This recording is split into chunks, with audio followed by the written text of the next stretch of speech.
தொழிற்சாலைக்கான வெளிப்பாடை கொள்கை அமைத்தது கலைஞர். முதல் தடவை விதவை பெண் தொழில் தொடங்க உதவியர் கலைஞர். கான்கிரீட் சாலை அமைத்தது கலைஞர். தொழில்முறை கல்வியில் கிராமப்புற மாணவர்களுக்கு 15% இடஒதுக்கீட்டு செய்தது கலைஞர்.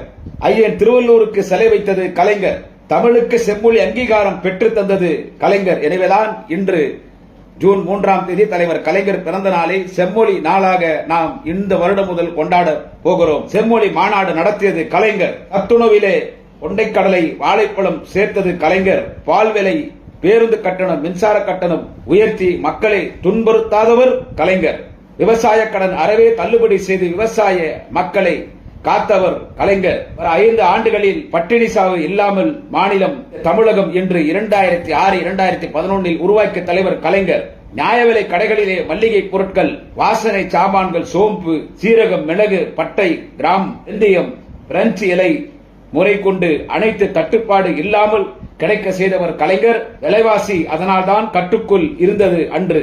இன்றைக்கு எத்தனை பேருக்கு பருப்பு, சர்க்கரை முழுமையாக கிடைக்கிறது என்று சொன்னால், முழுமையாக கிடைக்கிறது என்று சொன்னால் தலைவர் தளபதி ஆட்சியிலே அது கலைஞர் வித்திட்டது என்பதை பிறந்தநாள் செய்தியிலே பதிவு செய்கிறேன்.